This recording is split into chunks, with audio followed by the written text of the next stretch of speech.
All right. Well, hello, everybody. Welcome. We're going to go ahead and get started. So the Biochemical Society and Portland Press are pleased to welcome you to this webinar, which is part of our Biochemistry Focus webinar series. Topics in this series include different research areas in the molecular biosciences, as well as practical sessions to support career development. Each webinar will give you the opportunity to ask questions via text, and we welcome suggestions for any future topics and speakers to the future of our webinar series. Please see the website for more details. My name is Mike Ryan. I am a professor at the University of South Carolina School of Medicine in the United States, and I'm also the Chief of Research at the Columbia Veterans Healthcare System. And I'm also the Editor-in-Chief for the journal Clinical Science, published by Portland Press and supported by the Biochemical Society. Today's webinar is titled One Sex Fits All, the current thinking on sex-inclusive early in vivo in vitro research, and our invited speaker will be presenting the Sex-Inclusive Research Framework, or SIRF, which delivers a tool designed for use by researchers, animal ethical review boards, and funders to support the evaluation of in vivo and ex vivo research proposals from a sex-inclusive research perspective. Before I hand over to our speaker, I'd like to mention that questions will be asked at the end of the webinar, but please do send your questions during the talk if you like. If you have a question, you can just type it in the question box as shown in the image on the screen, and we will try to answer as many questions as possible at the end. Today, our invited speaker is Dr. Natasha Karp from AstraZeneca. Natasha is a director of hit discovery and biostatistics within AstraZeneca, leading a team of statisticians and bioinformaticians supporting preclinical research. Natasha is an active researcher publishing papers focused on the challenges within preclinical research with a particular interest in improving reproducibility, replicability, and generalizability of the studies. In recent years, the research has focused on meta research, exploring how to enable and nudge scientists into better research practices, which I'm going to tell you, by the way, that Clinical Science curated a special collection on meta research studies a couple years back. It was guest edited by Dr. Tracy Weisgerber. So if you have meta research studies that you are interested to publish, please reach out to me and we can talk about that and see if there's a possibility to link that to our special collection. If you're not familiar with meta research, I think you're going to learn a lot about that today from Dr. Karp. So with no further comment here, I'm going to pass this over to Natasha. Thank you for doing this, Natasha. I'm looking forward to your presentation. Cool, thank you very much, Michael. And thank you very much for inviting me to give this talk today. So so my name's Natasha Karp, and I'm actually a biochemist from my first degree, and then did a PhD in chemistry. And over the years, I got interested in how you design experiments and analyze data. And bizarrely, I lead a team of bioinformaticians and statisticians at AstraZeneca supporting preclinical research. So what here was an assessment to get a sense of you as a community. How do you fit with what we're seeing in the general population of researchers? So in the question is, do you use both male and female samples as standard in your research? 50% are saying yes, 21% are saying no, and 30% are arguing it's not applicable. Now, 50% inclusion would be a high rate, that should be applauded. As a real win and progress for research representation. If we go to the next question. If you study one sex, please select the reason. So 46% of the time, the reason being put forward is I'm studying a sex-specific condition. And if it is unique to a single sex, such as breast cancer, well, even breast cancer is not, but maybe ovarian cancer, of course, that would be a legitimate reason. 31% here, which is a lower percent than the preceding question, is saying they're including both male and female samples as standard. 31% are also raising cost, and we're going to talk about cost in more detail. And I'll argue that inclusion doesn't particularly increase the cost. 23% are raising a practical issue of accessing samples or test material, maybe cell lines that are the right sex. 15% are highlighting welfare concerns. 23% are highlighting female animals are more variable, and we'll discuss that perception in more detail as we progress.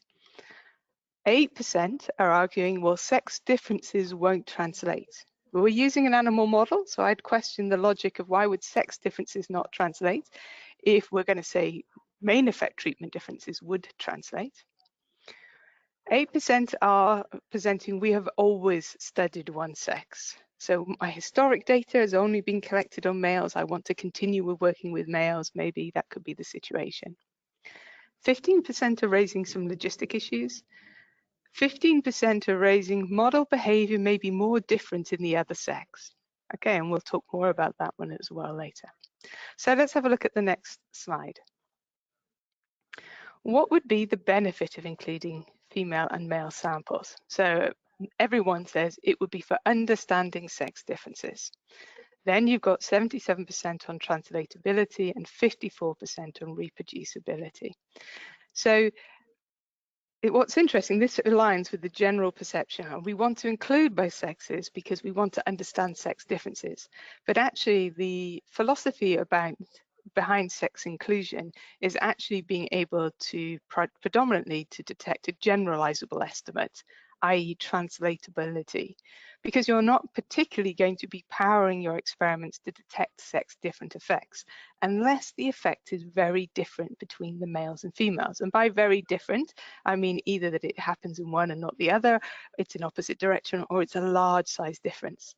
If our primary interest is to see sex differences, we would have to increase the N, but that's not normally, that isn't the goal that is being pushed from funders.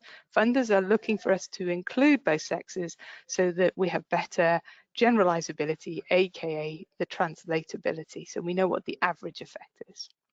And there isn't much, there's a few people who focus on efficient use of animals for breeding, because when you breed, you get both males and females, and some around the reduction element.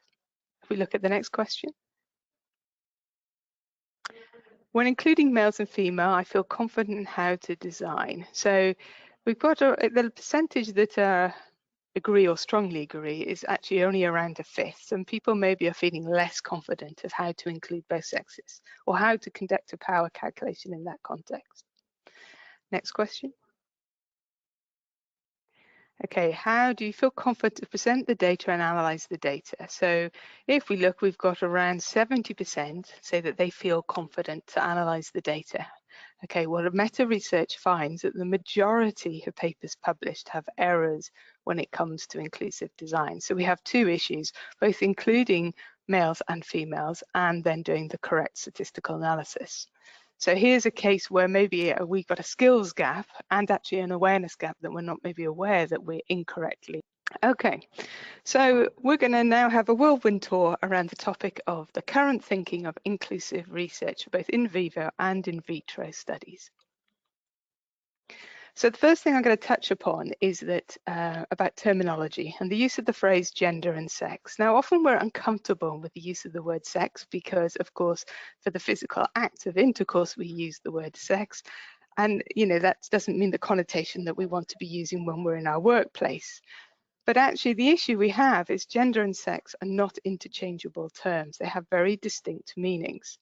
So sex is a classification system that refers to a set of attributes that will define a living organism, an individual, as either being male, female, intersex, sitting somewhere between the male and female in the characteristics that you've chosen, or hermaphrodite, where a hermaphrodite is an organism that can produce both male and female gametes simultaneously.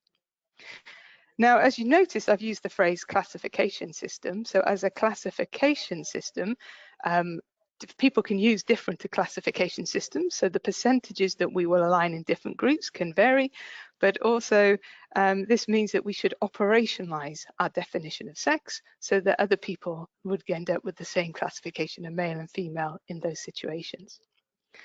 Gender is something that is specific to humans. It refers to socially constructed roles, behaviors, expressions, and identities of girls, women, boys, men, and gender diverse people. It is context dependent. It depends on where you live in the world. It depends on the time at which you are on the planet. It is also, so it is very fluid. Both of these, both sex and health, impact health outcomes. But when you are conducting animal research, you cannot recapitulate the human experience of gender. So we are only working with sex, so we have to become comfortable with that terminology. So what is happening in the preclinical research arena? There has been a documented neglect of sex within preclinical research for over 30 years. And I'm going to highlight just some of the papers. And this is seen with both in vivo and in vitro experiments. So if we focus on the reporting of studies, in the in vivo space, 22% of papers that are published won't specify the sex of the samples they've studied, as though it is not a relevant feature. In the in vitro space, that is worse, with around 75% of the studies not knowing the sex of the cells that they are working with. In experimental design, if we look in the in vivo space, a meta-analysis looking across 9 fields of biology, first in 2009 and then was repeated in 2019, saw an increase over those 10 years from an average that within a paper somewhere they used 2 sexes simultaneously from 26 to 48%. So they had shown an improvement, but that improvement was still under half of the papers were including both sexes. So 6 out of those 9 fields showed a significant improvement, and one, which is pharmacology, actually had a reduction to only 30% of the research projects included both sexes. In the in vitro space, we find that when we do know the sex of the cells, we find that they are predominantly from a male source. If we look at the analysis of the data, I have some data from the in vivo and meta research that says where you do get both male and female samples, such as if you bred the animals in-house, you will find that only 42% of the researchers would do a sex-based analysis. And then there's a paper in eLife, and I've just pulled out one statistics from that in 2021 that said when those researchers were saying that they had a sex difference between their treatment effect, 1/3 of those papers did not have a statistical test to back up that statement. So the first question then is to ask, well, why are we focusing on one sex, and maybe why is it typically male? Well, it's a function of how we conduct scientific research. We are simplifying a complex space to isolate cause and effect, and sex is discarded with other sources of variation. We choose a sample and standardize as far as possible so that we can then randomly allocate that sample to the treatment groups, apply that treatment, measure the outcome, assess the data, and make a causal conclusion to say that treatment had that effect. And we then generalize that result to the wider population. So you can then ask the question, but why is it usually male animals? Well, it's usually male animals because female animals were perceived to be more variable. And therefore, to see the same size treatment effect, if you focus on male animals, you would use less of them, which was considered more ethical. Now, that belief that female animals are more variable is not held up by the data analysis, but it's very embedded in the culture. And it comes from a position that female animals have an estrogen cycle. Now, the estrogen cycle of our predominant species mice that we're working with is actually only 3 days long. And I do feel as a female that I'm a little bit insulted that to believe that my characteristics of lean mass or something else is so dependent on my stage in my estrogen cycle. But that's just my personal opinion there. So what we found is that scientists do believe that sex matters, but don't perceive that it is a doable problem. And so I've got 2 pieces of evidence to support that. So one, there was a sociological exploration by a scientist called Annika Gompas, and she interviewed a scientist in the US when the NIH announced their proposal to make sex inclusion the standard. And she identified the themes of which they were talking about. she found that the scientists believed in generalizability, that it was important to embrace variation to understand biological differences. And of course, sex was an important variable. But they also felt that they had to avoid complexity. To make progress in science, you had to reduce complexity. You had to make a testing space, draw a conclusion, and then move on. You couldn't explore all the different sources of variation. And so there was a practicality issue. There was a tension between those two issues, and they did not feel studying both sexes was doable. The MRC and the UK collected some data before they released a new policy in 2022, and they said that 95% of researchers saw a benefit, and this aligns exactly with those benefits that you guys were highlighting earlier: translatability, reproducibility, and detecting sex-specific effects.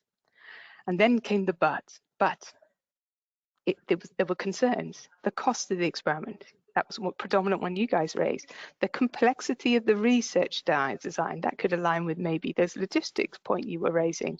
And then compliance with the 3 Rs. They felt that studying both sexes would increase the N, which wasn't ethical from a 3R perspective. What about the in vitro world? So as biochemists, I imagine you're a mixture of groups.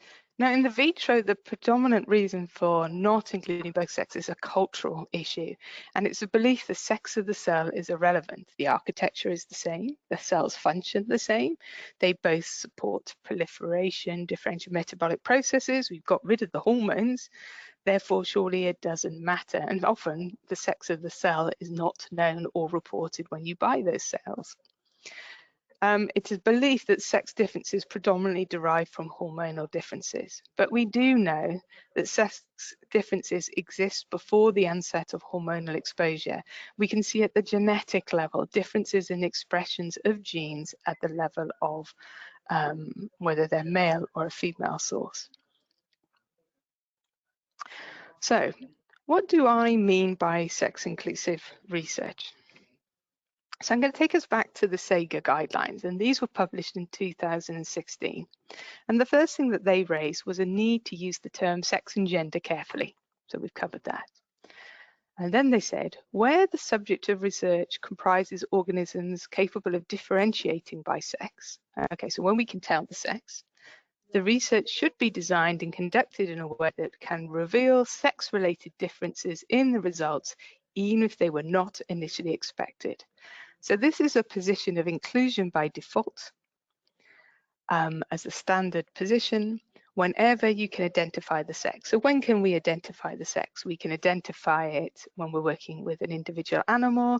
We can identify it using either visual inspections or chromosome tests.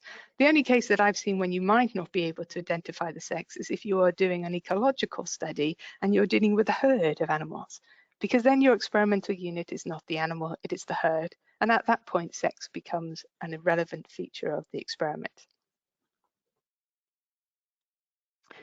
So, because of the 30 years that this has been raised in the literature and the realization that we're going to have a knowledge bias, funding bodies are driving change.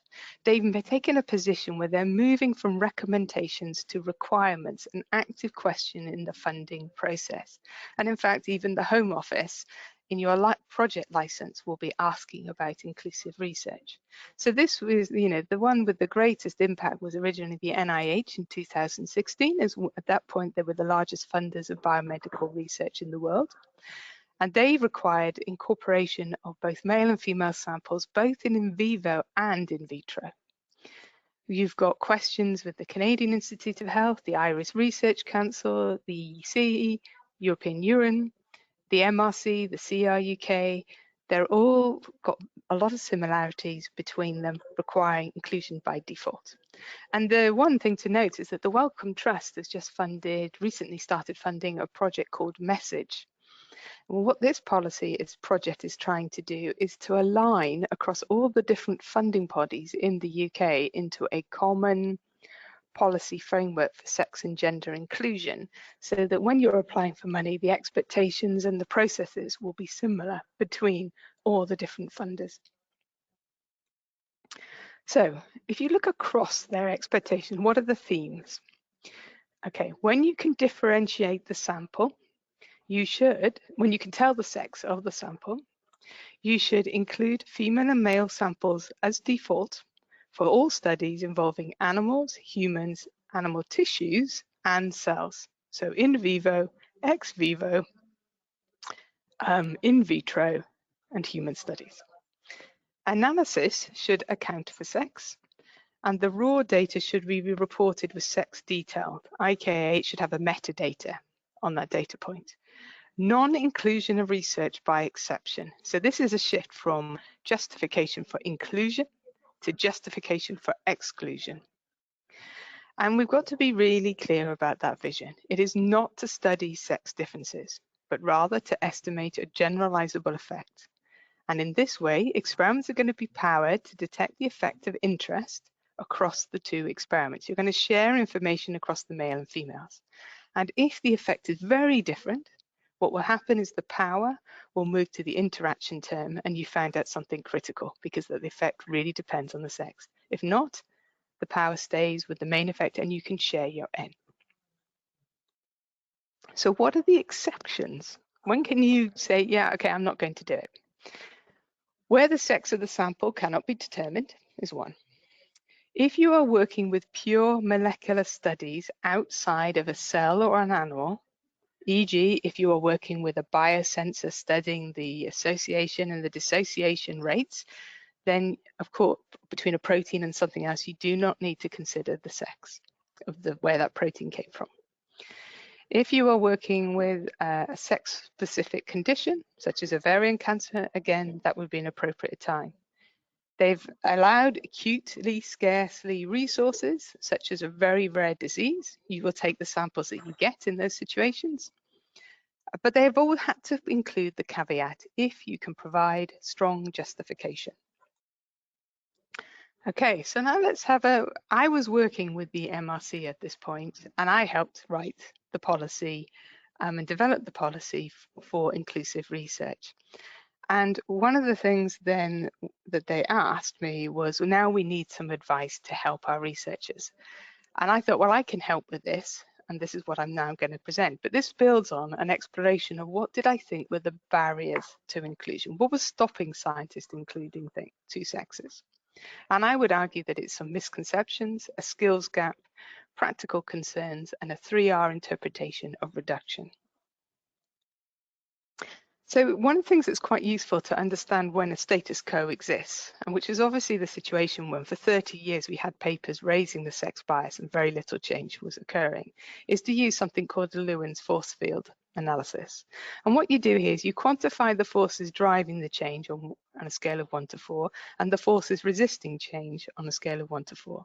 If the forces of resisting change are larger than the forces driving change, nothing is going to happen. And what you try and do is you strengthen the driving force and you try and weaken the resisting forces. So when I did this analysis, I felt that the resisting forces are the perception that females are more variable. We saw that in the come out in your survey.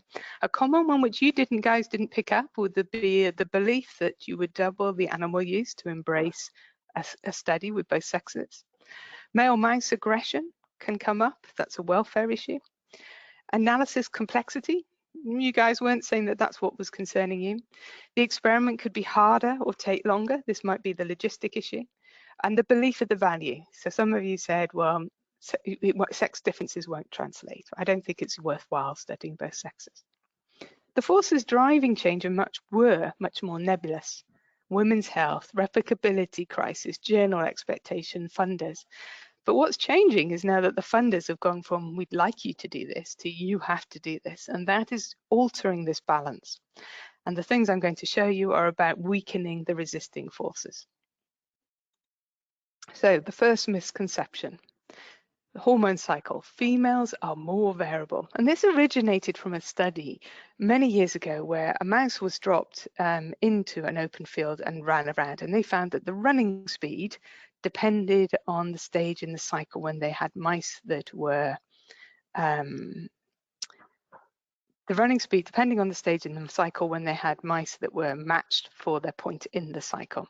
And the decision from that was that if you had allowed mice to be at any stage in the cycle, then the data would be more variable, which would decrease your sensitivity of your experiment. So you either would work with males or you would work with females, but they would have to be matched at the point of the cycle. And that then becomes very complicated. And then you have 3 different groups of mice. So there have been numerous studies, and I've just pulled out 2 that highlight that this isn't the case. And what they're doing is that they're looking at the variability in the male animals versus the variability in females that are not at a match stage in the estrogen cycle. And they found that across all these data sets, there was no evidence to say that a trait tends to be more that females tend to be more variable than males. And in fact, in many of the studies, they found that males tend to be more variable than females for these traits. So the second misconception, which is very common in the literature, is the perception that it will double my animal use. And that is because in our minds, we're going from a parallel group design. I've got my control and treated for females. And when I add the second sex, I'm just doubling it. Well, you're not. And the actual advice is to keep doing what you're already doing, but change half the animals in your study to female. And that's because you're going to embrace a factorial design. Now, none of you picked that up in the survey coming in, which maybe suggests that you're more comfortable with factorial designs. But there's numerous papers that explore this and demonstrate, and the last one published in PLOS Biology in 2023 came from my team, where we ran simulations to prove where we set different biological systems where maybe there was an effect only occurring in one sex, or there was a baseline sex differences, to explore when would you lose power, when did you maintain power by having an inclusive design. And we showed that the only time you lose power is when the effect is completely different between the 2 sexes, but the power moves to the interaction term. So you do lose statistical power for the main effect, but you find out something really critical, that the effect was heavily dependent on sex. So as I said, when you embrace the second design that's inclusive, you are moving from a complete randomized design, a parallel group design, which you could analyze with a t-test, say, to a factorial design. So in a t-test design, which is on the left, your outcome variable depends on the treatment effect, and you're going to estimate the size of the change that you're getting against the unexplained variation. In a factorial design, what you're doing is you're analyzing the data simultaneously. So your outcome variable now depends on the treatment, the sex, and you've also got this additional term, the treatment depends on sex, the interaction. You're including things like sex in the model. So if you get a baseline difference between the males and females, that is accounted for in the model. It doesn't increase the unexplained variation. And that's how you're maintaining sensitivity. That works if you embrace the factorial analysis pipeline. It doesn't work if you pool the data. Because if you pool the data and there's a baseline difference, which there is for 60% of variables between males and females, you do increase the variance. But it's through using the wrong statistics, not through including the 2 sexes. You don't disaggregate the data into 2 separate t-tests because, again, you lose a lot of power and you can't test for the interaction. So this also means you have to study the males and females simultaneously. If you study the males this week and say, well, I'll study the females next week, the variation in the treatment responses, you don't know if that's due to sex or the fact that you studied them at a different point in time. You have to study them within the same experiment so you can do that interaction analysis. So I would argue inclusion isn't at odds with a 3R mindset. One, because you're going to share the M between the males and females for the primary goal of estimating the main effect. But also when you breed the animals, we produce both males and females. So when we think about the number of animals being produced, we can realize that actually when we focus only on male animals, we end up discarding over 25 million mice or rats worldwide each year. And if we look at the definition of reduction, it has evolved to try and nudge us into thinking about this in a different way. Instead of minimizing the number of animals used within an individual experiment, it's saying to appropriately design and analyze animal experiments that are robust, reproducible, and truly add to the knowledge base. and therefore inclusive designs are aligned with this contemporary definition. So I would argue a lot of what the barriers are also around fear of change. And you will hear people say, and I think we saw this coming through in the survey, my prior work has only considered one sex. Yeah, and I get that. You've done all the development work in for male, so you have no idea about whether it would be different for the other sex, whichever one you've been using. At some point, you have to make the jump and start to explore the other sex to represent the diseased human population. The other one we see is, to date, sex hasn't explained variation in my model. Well, actually, I'm going to tell you that's great news. If sex hasn't explained variation in the model, then you run an inclusive design, and when it does happen, you'll be ready to see it. But your life is very simple because sex doesn't explain variation in the model, and you have a generalizable, translatable conclusion. So this, I'm going to share with you now a conversation I had with a professor, a very senior professor, I'm not going to of course say their name, who was actually involved in the working group around inclusive research. Who was very pro-inclusive research, but it's going to show how the issues are very embedded in our culture. And they said, well, you know, I've only ever really studied one sex. And I would say, well, why not both? And they said, well, if I study both, it would double my sample size, and it's just not ethical. I said, no, don't worry about it. The research shows you can use a factorial design and share your N, and you can estimate the treatment effect from both. So, you know, just embrace the right statistics. No, I can't do that because the effect would be different in the two sexes. And I said, well, yeah, you can have a slight size difference between the two effects. This is what the simulations show, but you would get the estimate of the average effect, and you would account for any baseline difference in the sex with the factorial analysis. So providing it's not in opposite directions between the two sexes, you are not going to lose power with the right statistical toolkit. No, you don't understand, they said. The effect is too different. I have to have an individual estimate. We just don't know, and it would be risky to assume it would be the same. Okay, so you're telling me that you cannot study both sexes because you think the effect is going to be completely different between the two sexes, and that is why you're only going to study one sex. So it doesn't hold together. Now that to me just suggests that really they're just grabbing ideas to justify the position that they're taking of staying with the status quo.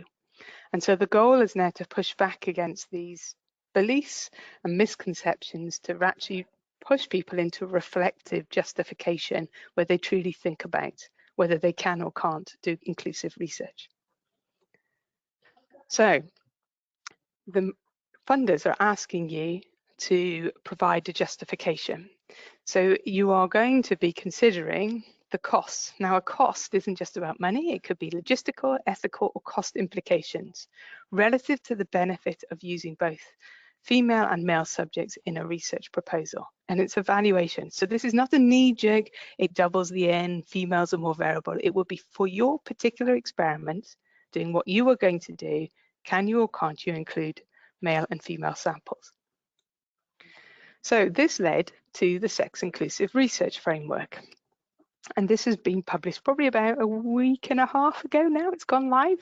So there's a manuscript in Nature Comms that you can go and read, and there is a landing page. On the landing page, you can actually access an interactive version of the SIRF that generates a report that you can submit with your research proposal, or you can download the SIRF framework, because the SIRF framework is going to consist of a decision tree of 12 questions with supporting information.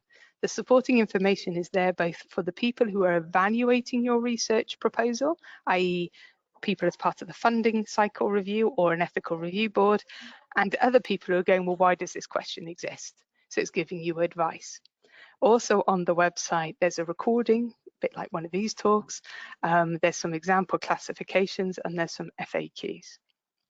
And I didn't develop this in my own. I had numerous people from across the world and UK who helped assist me and test this framework before we published it.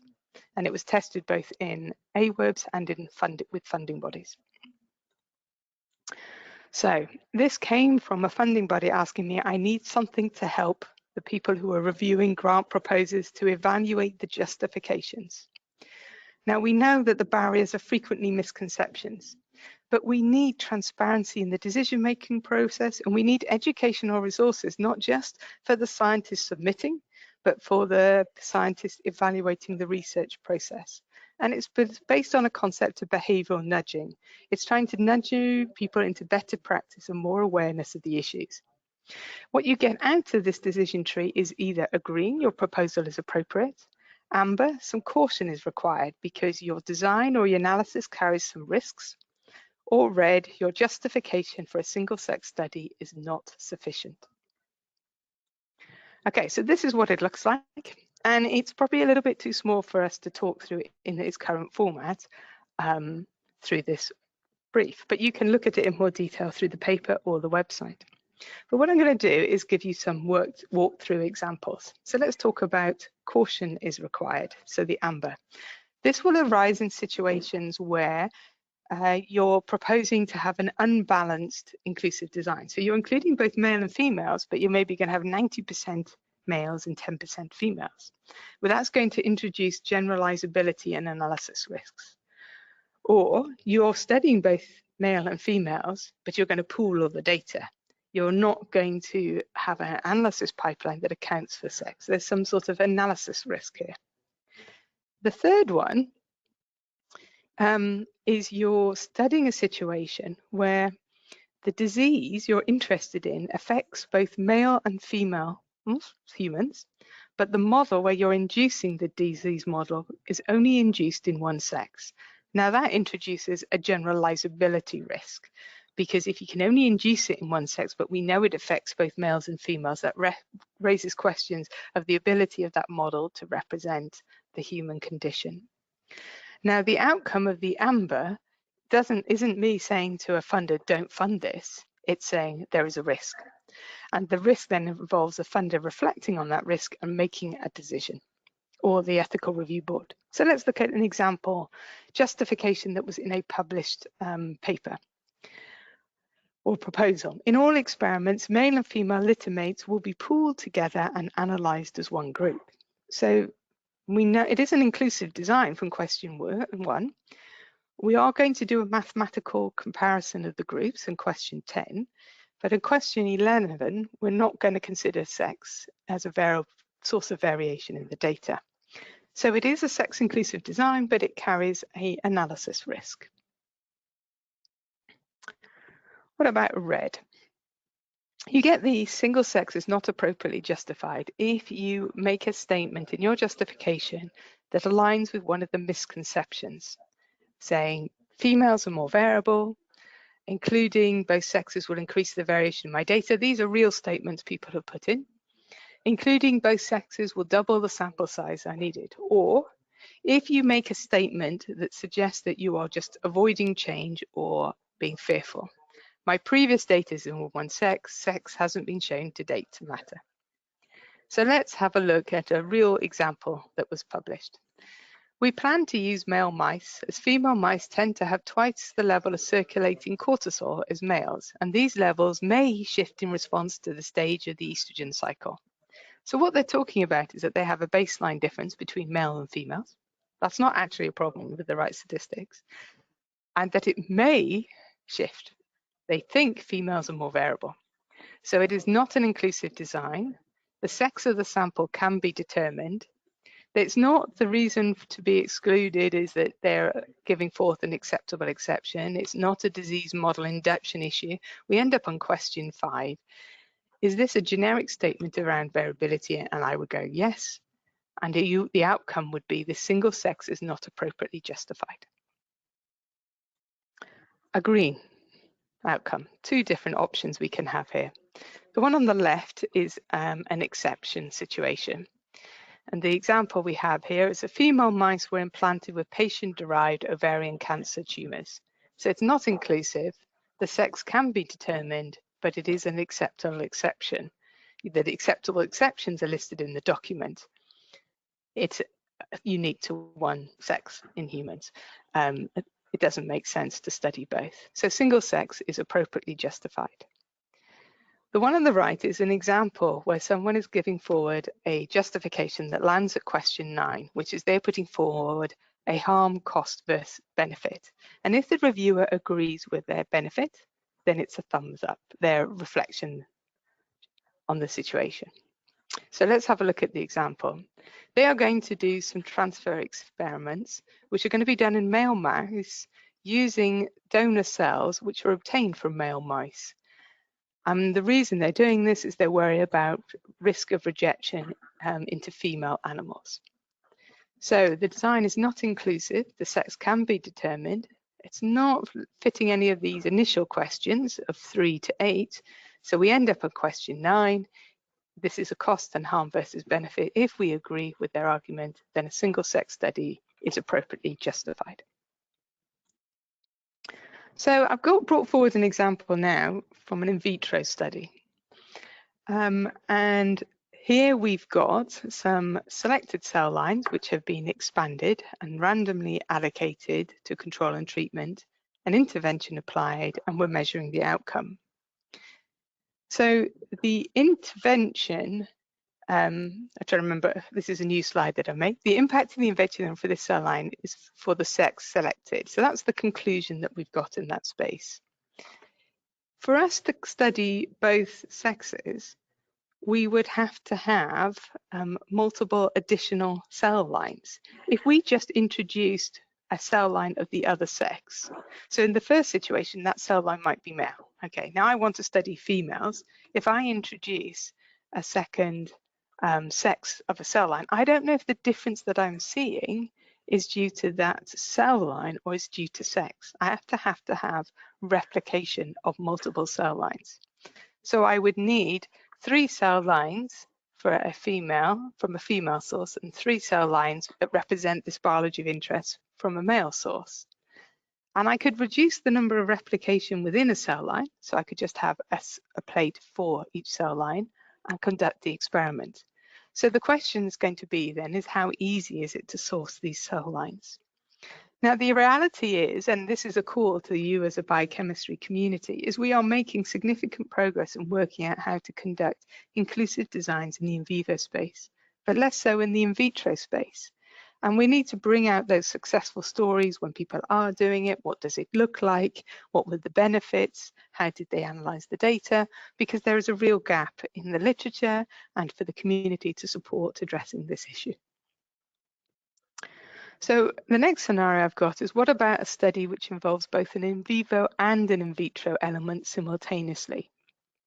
And to this, I'm going to bring us back to the SAGA guidelines, where we need to think about what is the subject of the research. So let's bring in the situation. So this is a CRISPR study that I was asked to consult on.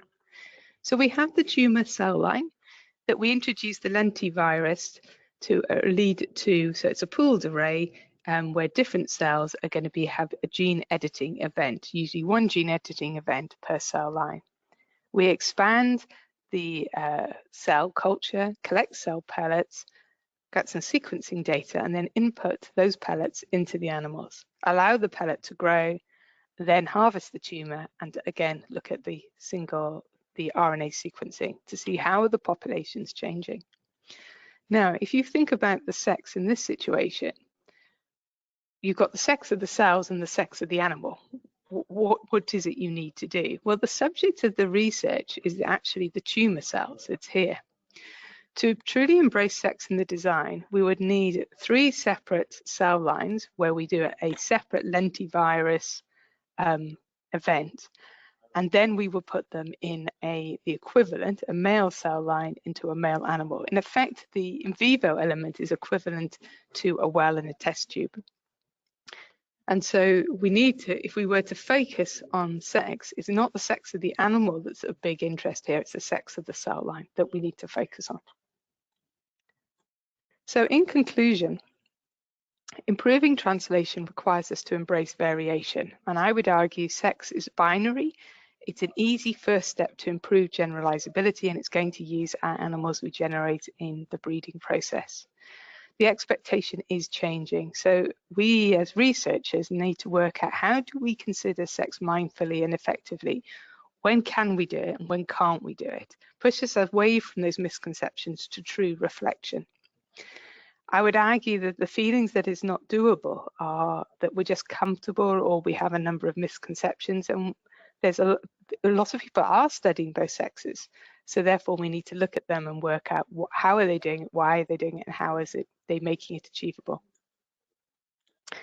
So the SIRF is designed to support the evaluation of research proposals and deliver a report that you can submit, and it's to help educate and nudge researchers to truly reflect.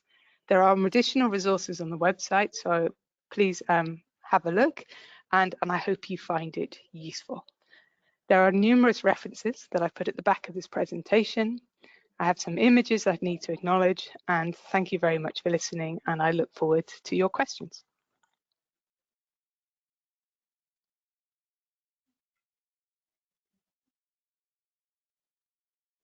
Can you hear me? Yes. Okay, good, great, and I'm back.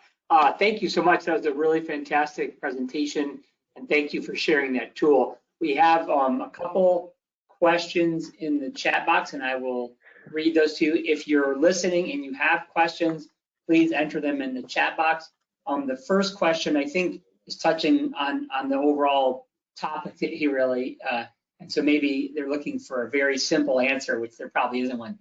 Given the historical bias towards male models in early stage research, what are some practical steps laboratories can take to ensure sex inclusion without significantly increasing cost or complexity? I think you've touched a little bit on that, but maybe you can retouch on that. Yeah. Okay, so what's really interesting is you go to different communities and they will be using different sexes. You go to oncology and they will only use female animals, and they will tell you can't work with males. They will tell you that males are too aggressive. You go to other communities and they go, we only work with males, females are too variable. So this is local culture. Now there are things to learn when you maybe start to work with male mice. Male mice can fight. There are welfare issues. There are ways we handle mice that reduce those welfare issues. In general, I would recommend, you can't change everything at once. If you're starting working with a new disease model, you pilot it, you explore it, and you create wins in your institutes. You look for success stories within that local community to share best practice, and you give people kudos for doing that. So therefore, you can build upon it. The complexity is so I've just had a paper published called The Paradigm Shift. This isn't just in a case of including both sexes. When we include both sexes, we change how we design the experiments, analyze the data, visualize the data, discuss the data, the metadata, the AI. But that's why it's important. But it does change a lot, and there's a lot of lessons being learned. Now that paper highlights all the resources and all the learnings that are going, and says we are making good progress. So go and I would read it, grab the information, and I think we need to not beat ourselves up if we haven't done it, but we need to recognize that the world is changing. You know, there's some interesting research that came from pain research, which showed because of the shift, they'd started increasing the number of studies of both males and females. They had an increase in the number of sexual dimorph where the effect depended on sex. And what they found was that it was predominantly agreeing that the effect was only occurring in male models for this area of research was pain. And what they have worked out is that a lot of the signaling pathway for pain was unique to male animals. And actually, even though the expression of pain is very similar, in fact, women get more pain in life than men, the underlying biochemical signaling pathway is different between males and females. And until they started studying both, they did not know. So the impact is significant. We do need to start where we can studying both. Great, thank you. We have several questions, so we'll try to get through them as best we can. What is your best advice to early career investigators when trying to incorporate these principles into their own work? I don't think I have best advice. Enjoy it, because research is exciting. It's exciting to find out. But if you don't find a difference by sex, that's a real win. And if you do find a difference by sex, that's a win. You know, though, if you have a statistically significant difference, okay, does it mean anything? Biologically, does that? Just because it's statistically significant, does that mean anything? Don't be beholden to the statistics. Statistics is a tool to allow you to analyze your data, but you still need to bring your biological insight and trust your knowledge in that case. Great, thank you. Okay, next is how can small labs with limited resources realistically adopt sex-inclusive practices? Really interesting talk. That's a quote. So if you're in a small lab but doing in vivo, does it make a difference to the size of the lab? I'm not sure. Does that?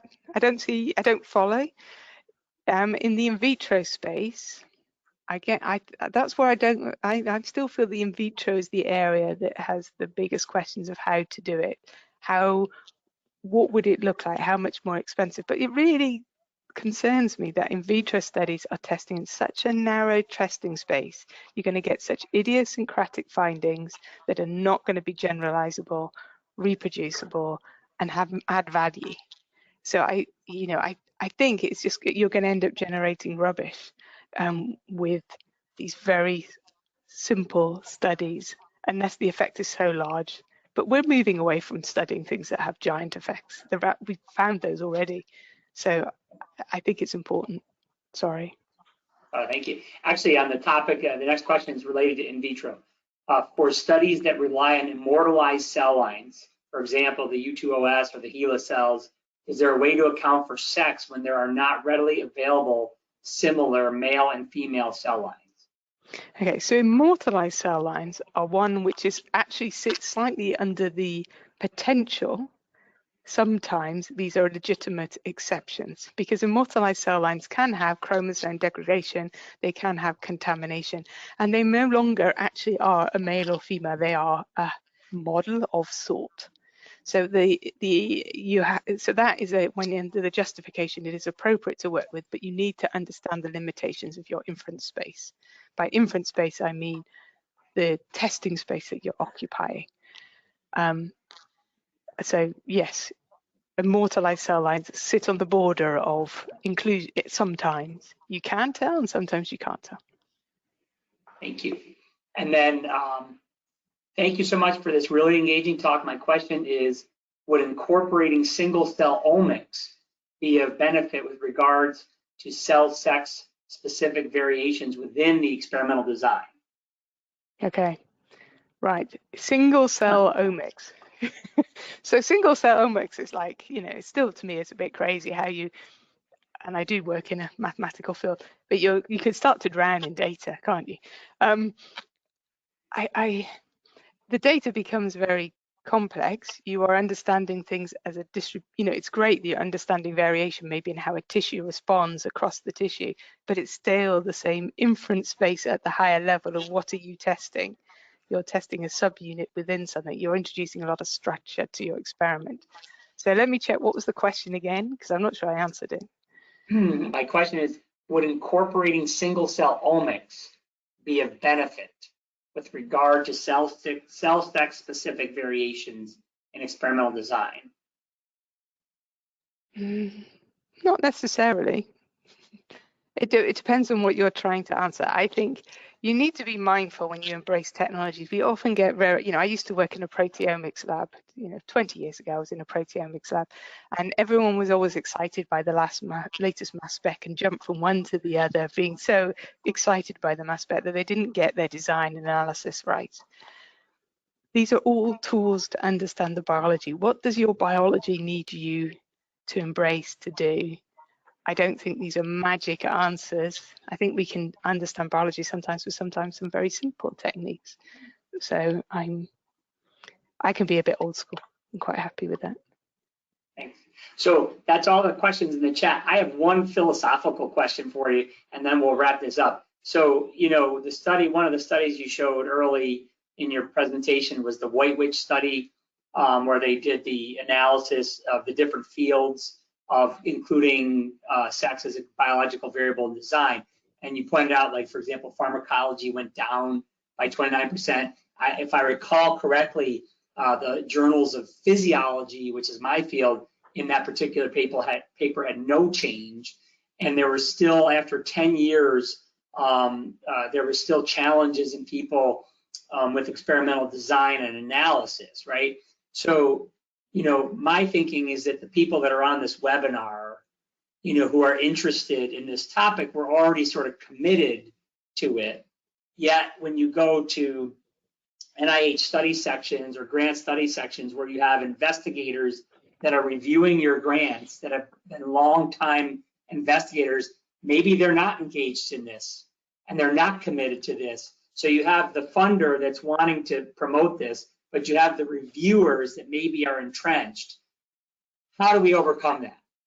Okay, so I have another paper coming out in eLife, which uses something called the theory of planned behavior to understand the topic, and it uses survey data to quantify intention. So intention is the intention to include both sexes. It's a proxy for behavior. And you can quantify people's perception of social norm, their ability to enact the behavior, the belief they think it's valuable to conduct the behavior.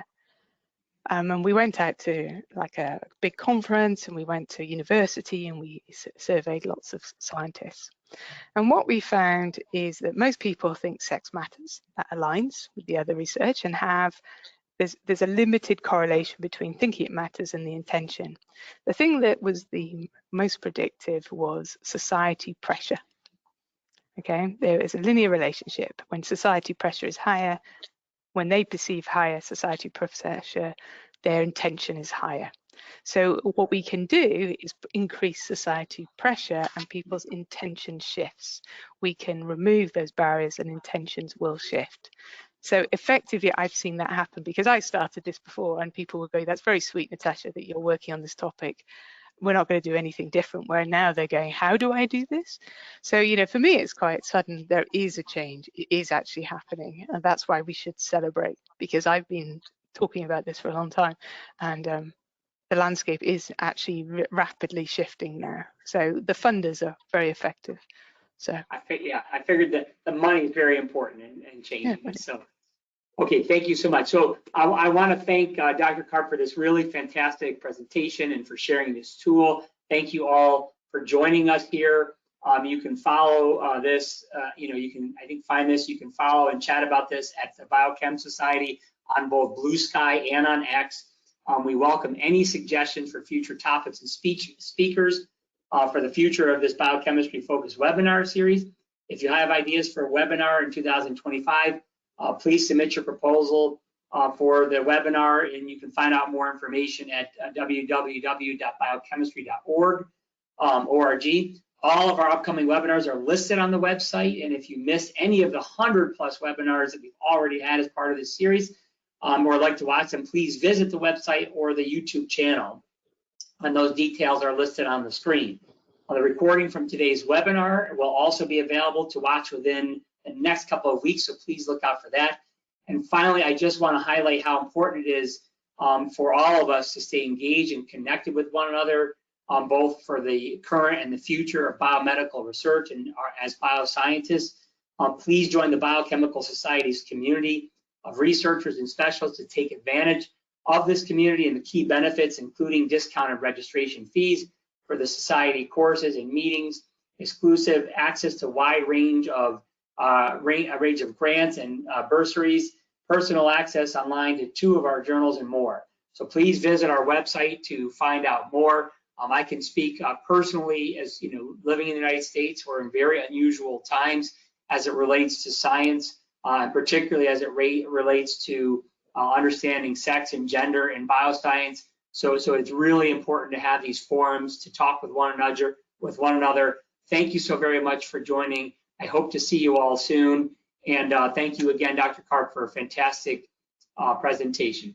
Take care, everybody. Bye-bye.